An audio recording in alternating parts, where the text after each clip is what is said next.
Not long ago, I was at lunch with my friend Abby. She was telling me about all the drama at the company she had left 3 months earlier. Abby was animated, certain, righteous.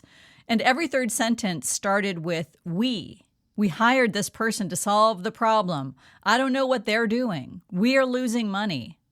Abby was long gone from both the company and the corporate world, but she sure wasn't talking that way. When someone leaves a job but they can't shake the we pronoun, part of their identity is still at their desk. Even though they exited the building, they haven't psychologically handed in their badge. If this is happening to you, take it as a sign that your job was giving you something that you just haven't replaced yet. Let's figure out what that is. This is Burn the Map. If you've spent decades in corporate and you're ready to build something of your own, this is for you. I'm Shelley McIntyre, and I help people make this transition. Let's go. Abby was still connected to people who work at her old company. She talked to them all the time, so she had a steady feed of gossip. Who got hired, what departments are imploding, which VP is making awful decisions.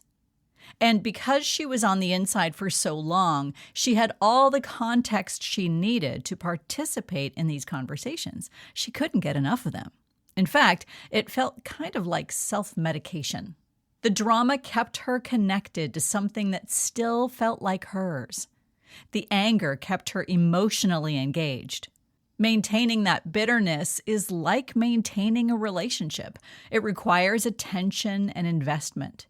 In a weird way, the company still had her on the payroll, just in emotional currency. Abby is involved in several new activities, volunteering and a side project, while she figures out what's next. But those activities haven't completely grabbed her yet, so the old company wins by default. It's familiar and loaded with meaning. There are a few things we all need to flourish in the world, and you get some of those from your job.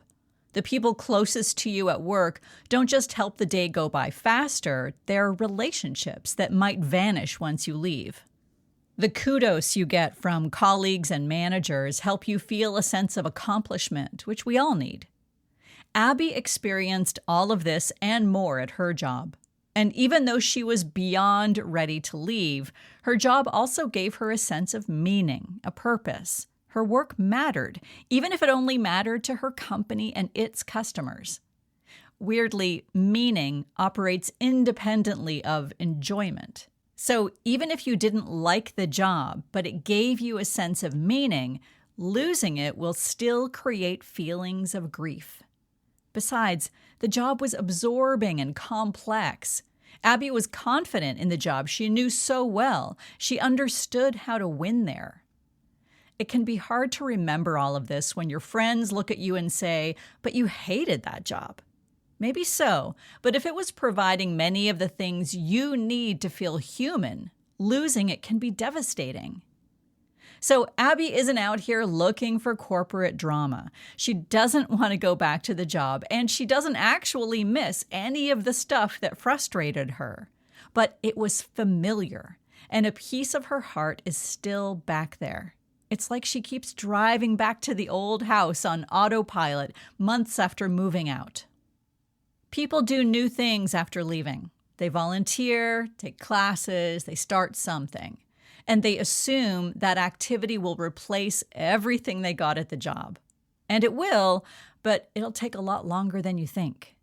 Showing up to a volunteer shift once a week doesn't replace the daily immersion in a world where you had relationships, status, complexity, and stakes. You need an equivalent replacement, not just something to do, but something that delivers the same psychological portfolio. That doesn't happen instantly, of course. You can't just swap decade-long colleagues for people you just met at your volunteer gig. New relationships lack history, a shared language, accumulated context. They're still getting to know you, which takes time. A steady stream of newness can be exhausting. So while you learn the ropes and meet new people, you can reconnect with friends who already know you. Giving yourself some time in familiar environments with familiar people can help you navigate the grief of losing everything your job provided. Until that's in place, the old company is going to keep winning the competition for emotional attention because it's the only thing that's fully stocked. Moving from we to they is the result when emotionally attractive activities are in place.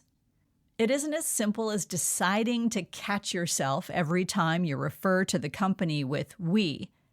Because when you try to white-knuckle your way to detachment, you just deaden yourself inside.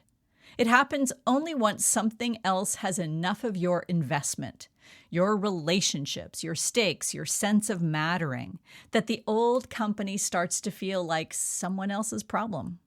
They hired that person. They know the system is failing. They'll figure it out or they won't. That shift happens naturally when you've built something that actually has you in it. In the last couple months, Abby dove deep into a theater project.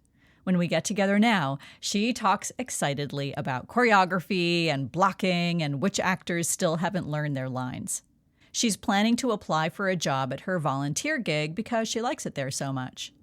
As she stays engaged with projects that feature regular contact with the same people, the we of the last company is starting to fade. My guess is that pretty soon, gossip sessions with old colleagues will start to lose their appeal. Losing a job is way more than losing a paycheck. It makes sense that you'd keep aligning with something familiar after you leave. You'll figure out how to find purpose, people, and reward yourself for your accomplishments. Feel free to borrow my strategy. Whenever I complete literally anything, I say aloud to no one, "Good job, Shelley." When you notice that you're slipping into we language when you talk about your old company, take it as a sign that something is still unbuilt. Burn the map. Build what fits. Thanks for listening to Burn the Map. You already have what you need to build something that feels like yours. For more, visit burnthemapcoaching.com. And if this resonated, send it to someone who needs to hear it.